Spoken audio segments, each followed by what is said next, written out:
Back to my YouTube channel. Today we'll be learning about giant cell granuloma of jaw, which is a benign and proliferative lesion. In this, basically giant cells will be seen in a granulomatous lesion. Coming to the clinical features, it can be seen in all age groups, but it is seen more commonly in patients who are less than 30 years of age. And female predilection for the disease is seen. Also, the lower jaw, that is the mandible, is affected more commonly than the maxilla. For the mandibular part, interior mandible is affected more than the posterior one, and it may show no signs or symptoms. That is, the disease can present with no signs or symptoms, but it can also lead to the expansion and perforation of the cortex, that is the outer part of the bone, due to which mobility, displacement and root resorption of the teeth will be seen. Coming to the classification, it is basically classified into two categories: the non-aggressive giant cell granuloma and the aggressive giant cell granuloma.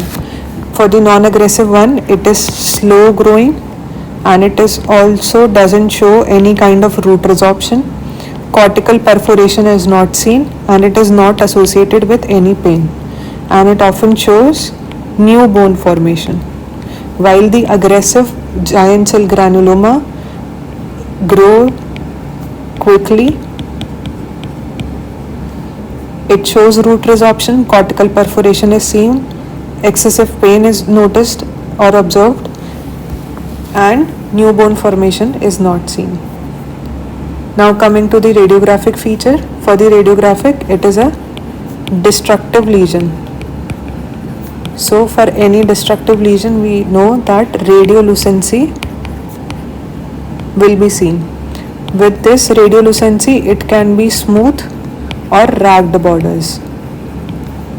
Also, the cortical bone, since we have studied that it is perforated, so it will be thin, expansion will be seen, and perforation will be seen in the radiograph. Also, root resorption can be well observed in the radiograph. Now coming to the histopathological examination, since it is a giant cell granuloma, so giant cells, that is the multinucleated giant cells, will be seen interspersed in proliferative fibroblast and small capillaries. Right? The multinucleated giant cells which are seen will be arranged in a whorled appearance. That is, any kind of botanical arrangement will be seen, such as seen for flowers and leaves.